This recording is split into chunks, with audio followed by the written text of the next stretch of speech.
Listo. Ese es el título. Por amor no cambio. Santiago capítulo 1 y vamos a leer versículo 12. Allí vamos a empezar la enseñanza de esta noche. Usted sabe que el día domingo estuvimos hablando un tema basado en los primeros versículos del capítulo. Hablamos concretamente de Santiago capítulo 1, del versículo 2 al versículo 8. ¿Se acuerda de algo del día domingo? Las pruebas. ¿Qué era una prueba?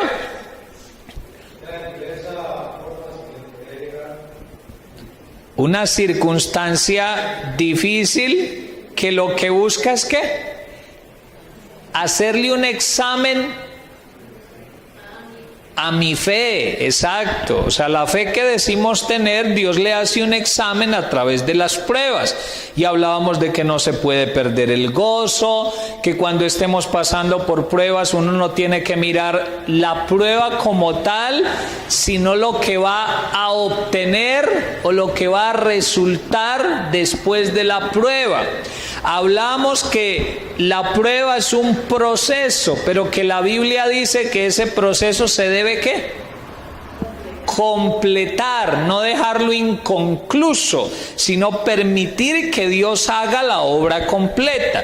Dijimos también que todos tendemos a que cuando estamos pasando por dificultades, lo primero que le decimos a Dios es solucióname el problema, pero que lo que debiéramos es pedir a Dios sabiduría, exacto, para que podamos aprender la lección, aprender lo que hay que corregir, aprender lo que Dios quiere hacer en mí.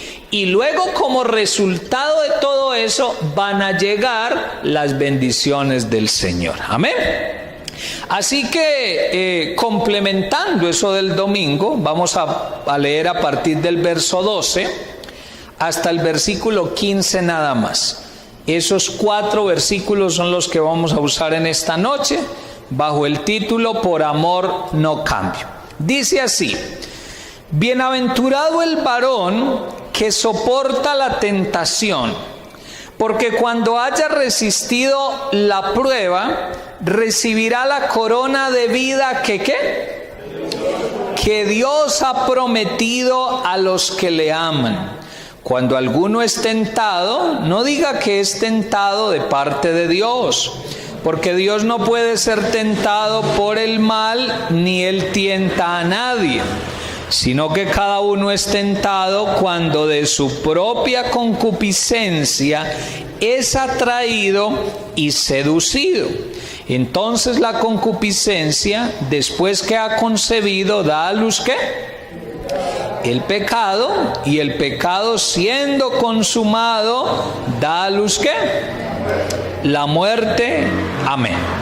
Escuche esto que le voy a decir. Del verso 13 al versículo 15, lo que está haciendo Dios en realidad es dándole una explicación detallada a lo que es la palabra tentación, ¿cierto? Ahora vamos a ver eso.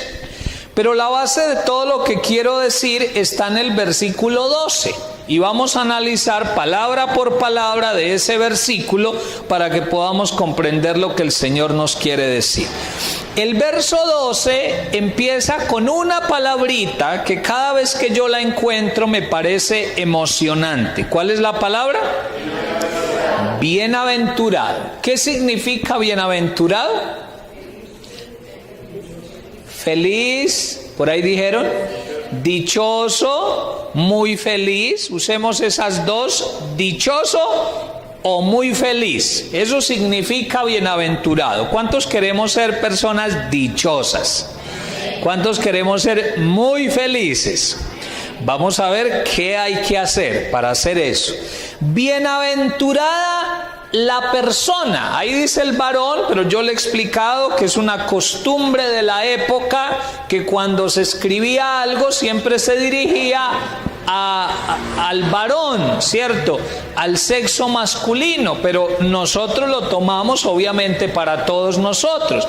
O sea que podemos decir, dichoso o muy feliz la persona que hace algo. ¿Y qué es lo que debe de hacer? Soportar la tentación. Ahí nos vamos a detener. ¿Qué hay que hacer? Soportar la tentación. ¿Qué es soportar? Aguantar, por ahí dijeron. Resistir. Pero yo le he dicho que esa palabra en la Biblia significa algo. Vamos a ver si se acuerda. Sufrir. Sí, sufrir y soportar tiene que ver con lo mismo. Prácticamente tiene la misma explicación en la Biblia. Mire, se lo explico de la siguiente manera. Sufrir y soportar en la Biblia, y usted se va a acordar que esto ya se lo he hablado, viene de una ilustración de cuando uno coloca un objeto o un metal en una prensa mecánica o una prensa manual. Usted sabe que es una prensa en un taller, ¿cierto? Esa herramienta que está colocada en un banco de trabajo, y cuando usted necesita sostener un metal o un elemento para que lo corten, para que lo golpeen, para que le peguen algo, entonces para que no se mueva lo colocan en una prensa. Pero obviamente la prensa hay que apretarla, porque si no la aprietan, pues ¿qué va a pasar? Se cae el elemento, se va a soltar. Mientras más pesado sea el elemento, así tiene que ser también la fuerza, la presión que se ejerce sobre el elemento para que no se caiga de allí. De esa ilustración viene la palabra sufrir y soportar. Ese elemento tiene que aguantar, tiene que resistir la presión, el apriete, para que se pueda cumplir un propósito en ese elemento. Y hagamos la siguiente imaginación en nuestra mente. Si usted en una prensa intenta colocar un pan de yuca, ¿qué le pasa? Vamos de menos a más. Un pan de yuquita. De inmediato se desmorona. Cuando usted lo empiece a apretar, se le va a desmoronar. Si usted ahora coloca un trozo de madera, algo más fuerte, puede que le resista un poco más, pero de todos modos, si le aprieta mucho, la va dañando. Es hasta que la quiebra. Pero si usted coloca un riel de hierro o una varilla de hierro, ¿qué le va a pasar? Resiste, aguanta. Posiblemente cuando quite la varillita va a tener solo la muestra muy leve de que la apretaron, pero no va a perder su forma, su consistencia. Así que soportar siempre tiene que ver con aguantar la presión, con aguantar las adversidades, pero sin perder la forma, la esencia. Lo que soy cuando no tengo problemas debe permanecer cuando los tengo, cuando viene la presión, cuando no estoy en la prensa, sino que Dios me tiene por fuera de ella. Yo actúo de manera correcta, pero cuando Dios me monta en la prensa para que soporte, para que sufra, de todos modos yo sigo siendo la misma persona. Ahí le voy dando forma al título que le di. ¿Cuál era? Por amor no cambio. ¿Por amor a quién? A Dios. Por ese amor que le tengo al Señor, por ese amor que un día decidí tenerle, por ese amor que profeso todos los días, por ese amor que declaro en mis oraciones, por ese amor que declaro cuando le canto. Porque ¿cuántos sabemos que ahí le decimos que lo amamos, que lo adoramos? Por todo eso me esfuerzo por seguir siendo el mismo o la misma, y por no cambiar, aunque tenga dificultades, aunque tenga adversidades. Entonces le vamos dando forma a la frase. Bienaventurado es igual a ¿qué? Dichoso o muy feliz. Dichoso, muy feliz la persona que ¿qué? Que sufre, que aguanta, que soporta sin perder la forma cuando viene ¿qué? La tentación. Y hágase la siguiente pregunta: ¿será lo mismo prueba que tentación? Porque ahí en el versículo, en el mismo versículo, habla de tentación y de prueba. Y algunos cristianos pueden pensar que es lo mismo. ¿Será lo mismo? ¿Usted cree? No, no es lo mismo, obviamente que no. Hagamos una diferencia muy sencilla. La prueba, decíamos el domingo, que es una circunstancia difícil que le hace un examen ¿a qué? A mi fe.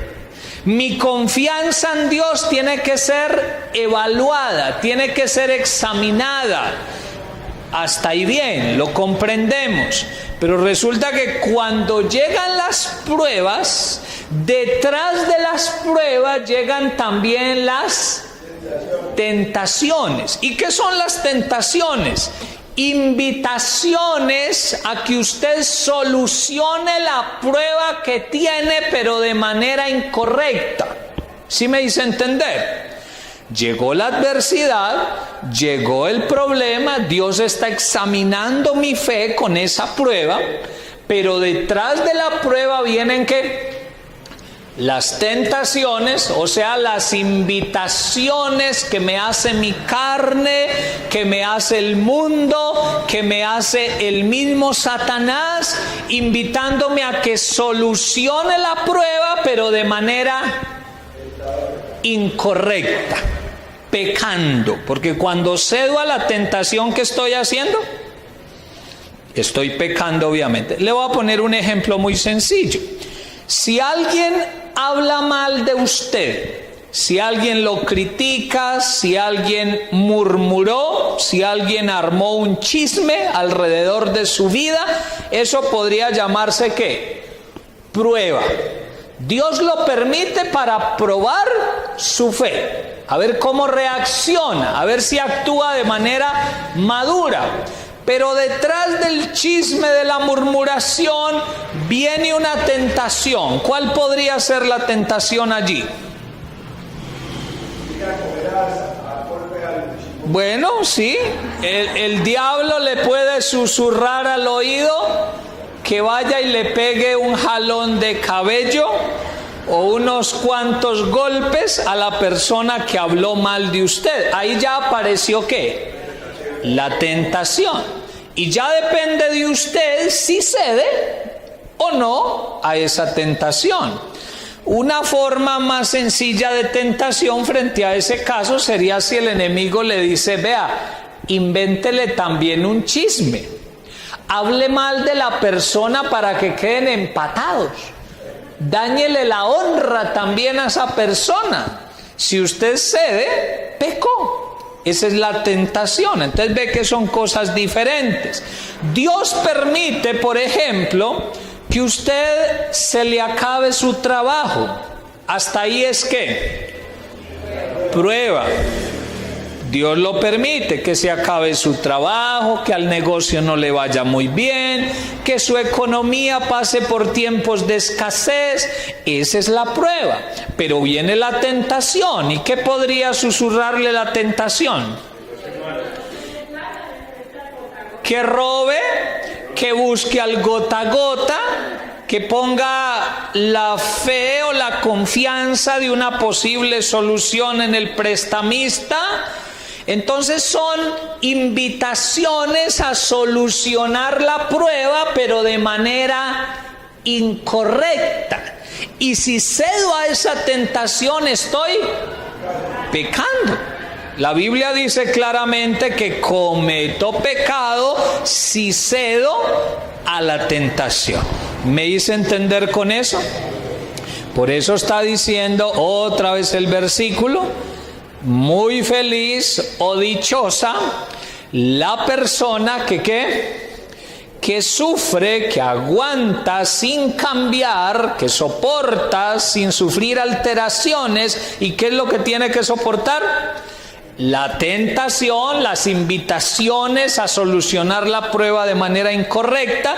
Y mire la promesa: porque cuando haya resistido la prueba, ¿qué recibirá?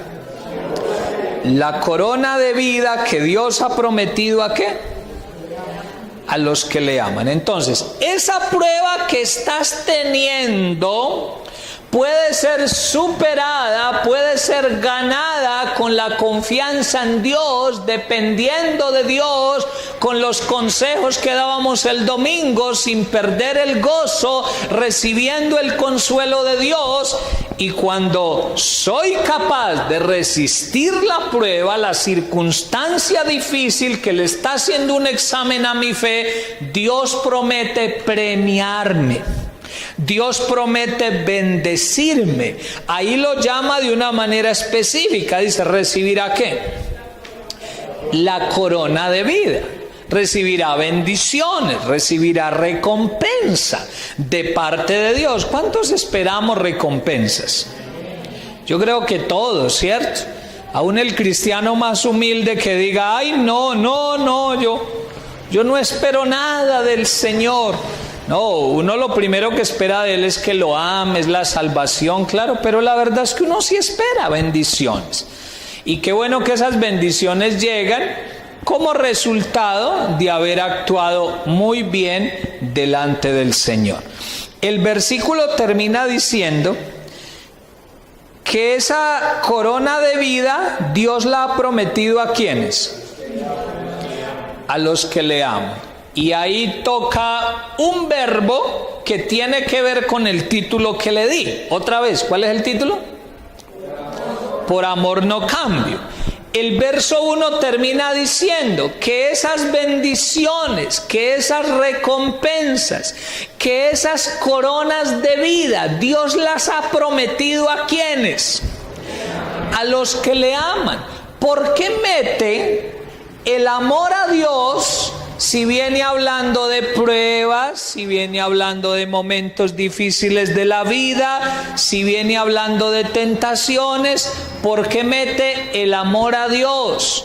Porque es que usted evidencia el amor que tiene por Dios cuando usted es capaz de mantenerse sin alteraciones de su fe, aun cuando tiene dificultades.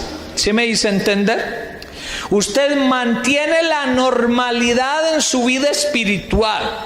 Usted mantiene su vida sin cambios, sin alteraciones, porque ama al Señor profundamente y porque su vida no depende de las cosas terrenales, de lo que le da o de lo que no le da, del dinero que tiene en el bolsillo o no, sino que usted depende es de ese amor de Dios que todos los días se manifiesta en su vida. Amén.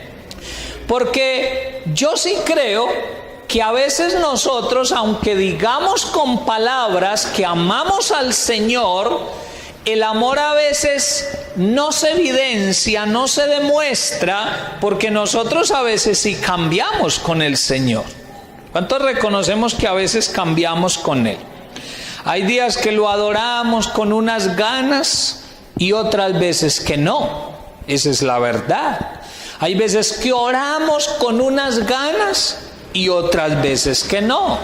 Hay ocasiones donde llegamos al culto muy animados, efervescentes, efusivos, pero hay otras veces que llegamos pero casi que arrastrados. Esa es la verdad. Entonces sí cambiamos, nuestra fe sí sufre a veces modificaciones, sí alteramos nuestra normalidad. Y la forma en que yo evidencio el amor tan grande que tengo por el Señor es cuando soy capaz de sufrir la prueba, soportar la tentación sin manifestar alteraciones de mi fe, sin sufrir cambios cambios en mi fe. Me estaba gozando cuando todo andaba bien, pues me sigo gozando. Había tomado la decisión de orar al Señor disciplinadamente, me vinieron las pruebas, sigo orando disciplinadamente. Había tomado la decisión de deleitarme en la palabra del Señor todos los días, pues así me hayan venido dificultades, ¿qué sigo haciendo? Deleitándome en la palabra del Señor. Le había prometido a Dios constancia para buscarle en los cultos, en las actividades de la iglesia, aunque me vengan dificultades, ¿qué sigo haciendo? Mantengo la normalidad, buscando al Señor con todas las ganas de mi vida. ¿Cuánto lo vamos a hacer? ¿Cuánto nos vamos a fijar de aquí en adelante de que no cambiemos con el Señor?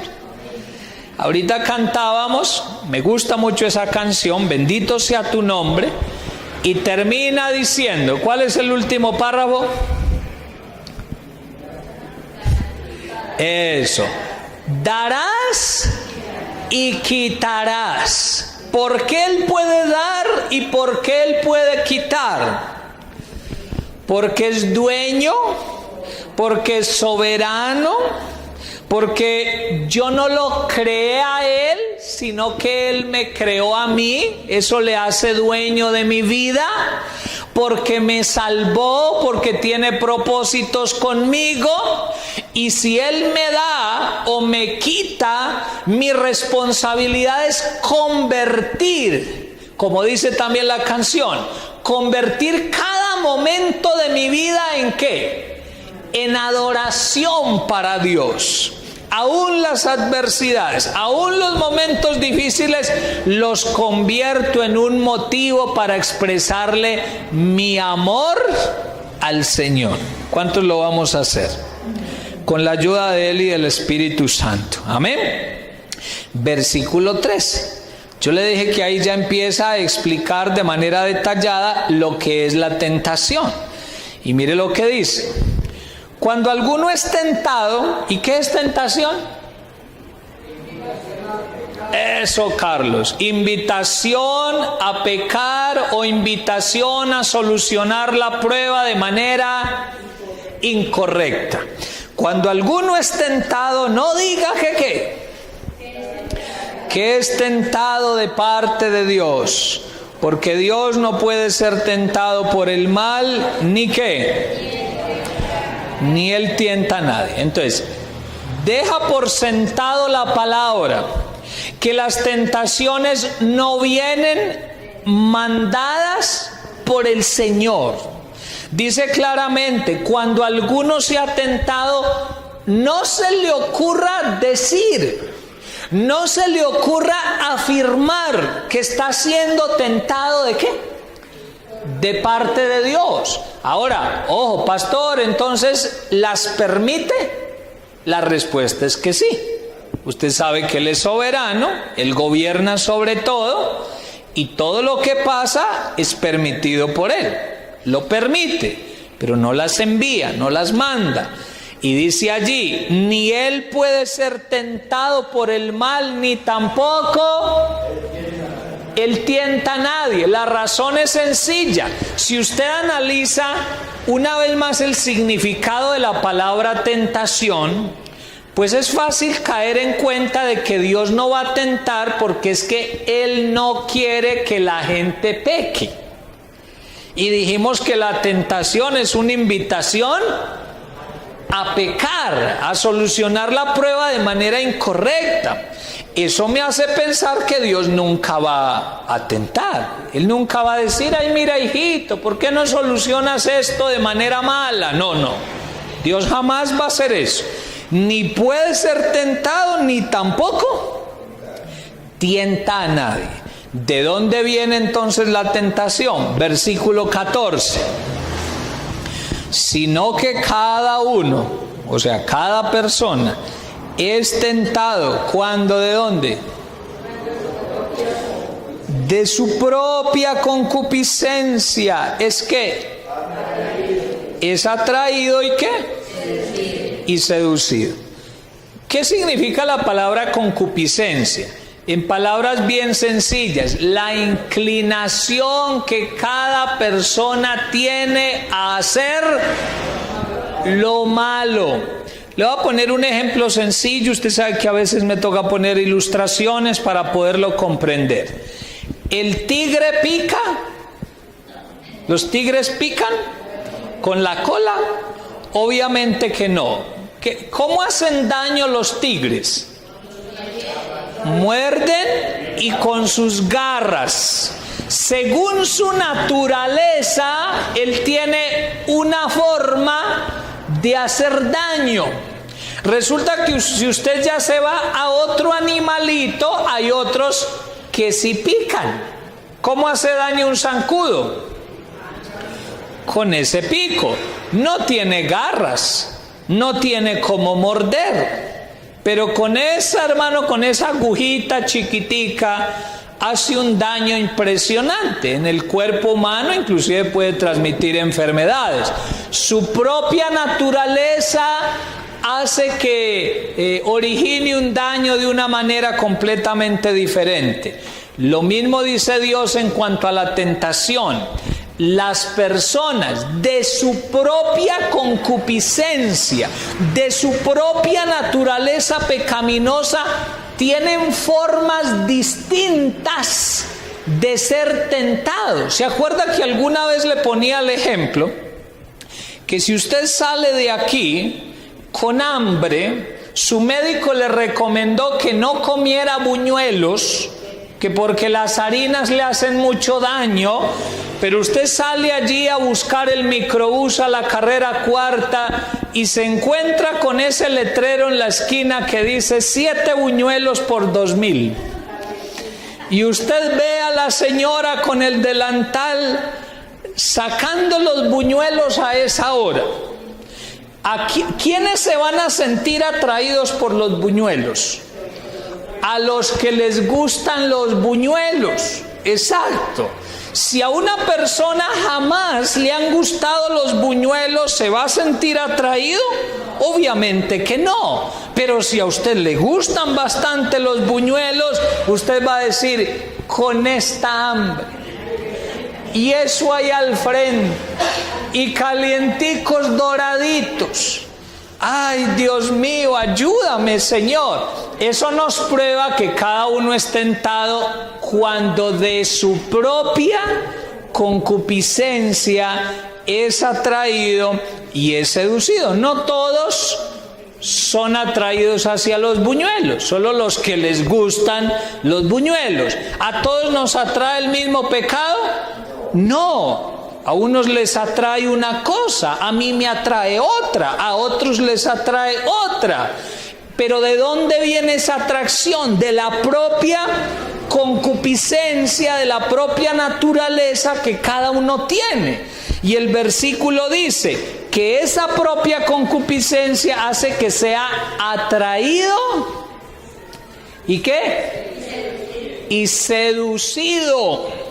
Y las palabras tienen un significado diferente. Una cosa es sentirse atraído, como llamado, como jalado a que haga algo, pero la seducción es cuando usted siente que algo lo empieza a capturar, le captura su voluntad.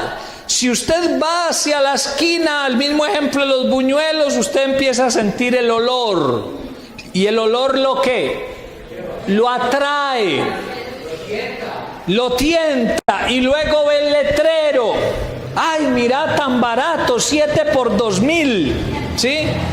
Y luego la señora que está allá sacándolos. Pero si usted toma la decisión de acercarse y dice, yo los voy a mirar. No, yo creo que no, yo creo que no compro, pero yo los voy a ir a mirar. Cuando se acerca, usted ya empezó a dejarse capturar su voluntad.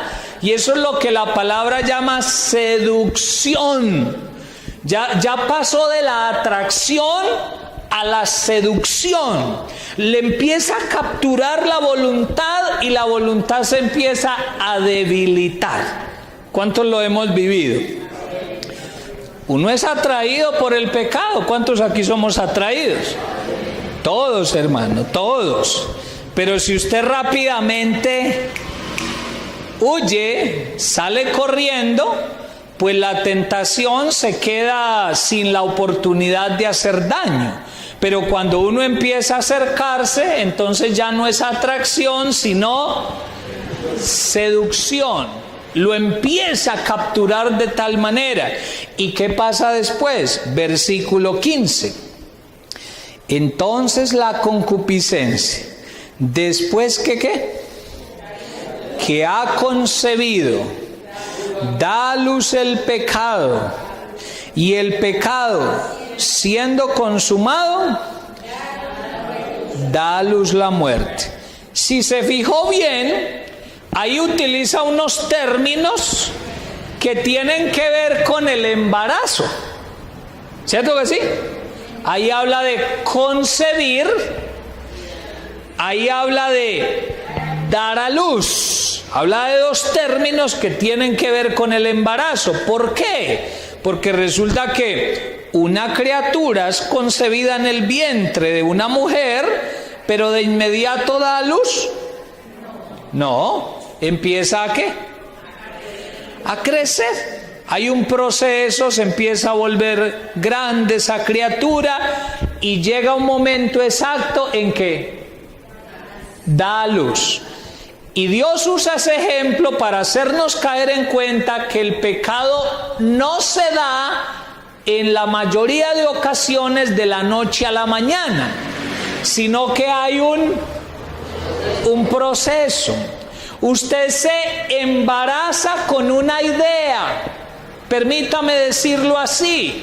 Voy a cambiar la forma del ejemplo de los buñuelos. Si usted venía para el culto y es diácono de la iglesia y venía cogido de la tarde a servir y vio el letrero de los buñuelos, pero no se podía detener porque es que tenía que servir, tenía que llegar rápido a pararse en la puerta. Usted en ese momento dijo, no, ahorita no puedo, pero usted dejó que le llegara la idea.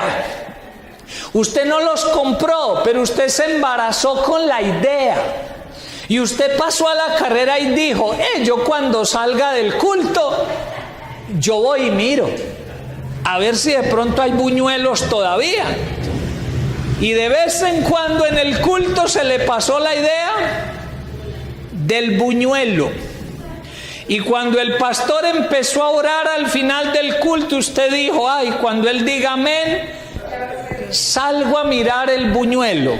Usted dejó que una idea lo embarazara y a medida que pasó el tiempo la idea se volvió más grande. Eso es lo que está diciendo la palabra, que la tentación, que el pecado es así. Cuando nosotros no la rechazamos de plano, sino que aceptamos esa idea y la empezamos a contemplar, la idea se va volviendo grande dentro de mí. ¿Sí? Usted empieza a decir, pues de pronto, pues tendrá algo de bueno eso. Y se le va volviendo grande la idea. Y por último dice la Biblia que da a luz el pecado. Y lo tremendo es que el pecado da a luz la muerte. Entonces nos morimos de inmediato cada vez que pecamos. No, usted sabe que la palabra muerte en la Biblia habla de muerte espiritual, de que nos vamos sintiendo apartados del Señor, lejanos de Dios. En vez de tener la vida del Espíritu Santo, sentimos que vamos menguando. A esa clase de muerte se refiere, y yo creo que ninguno de nosotros queremos eso. ¿Cuántos queremos ser fieles al Señor? Entonces, hermano, lo que la palabra de Dios me está diciendo es que todos vamos a tener problemas, todos vamos a pasar por pruebas, que detrás de las pruebas van a llegar las tentaciones, pero que con la ayuda de Dios podemos ser fieles en las pruebas, ganar la batalla, vencer las pruebas, salir aprobados en el examen, y vamos a recibir bendiciones del Señor por haber declarado o expresado el amor que tenemos por Dios de una manera visible, sin haber cambiado nuestra fe, sin haber sufrido alteraciones, sino manifestando totalmente ese amor que tenemos por el Señor. ¿Cuántos lo queremos hacer? Usted tiene dificultades, usted está pasando por dificultades. Puede que todos aquí tengamos alguna dificultad en esta noche, pero no podemos dejarnos llevar de nuestro corazón, de nuestra propia carne, del mundo, del enemigo, de Satanás, que nos empieza a ofrecer las maneras de solucionar el problema, la situación. Acuérdese del ejemplo que le he colocado cuando, en cuanto a los sentimientos, le pongo ese ejemplo.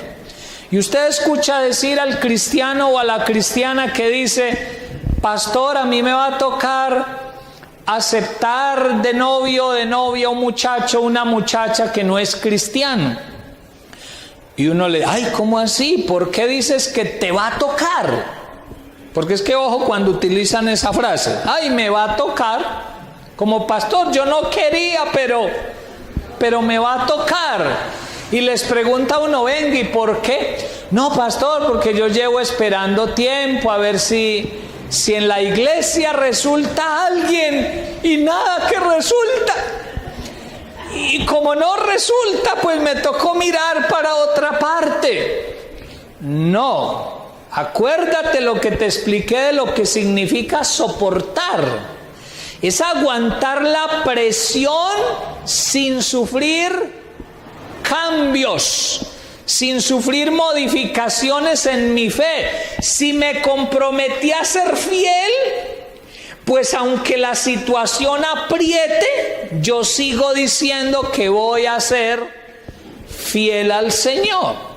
Dios te dará una persona que agrade a Dios y que sea un buen esposo.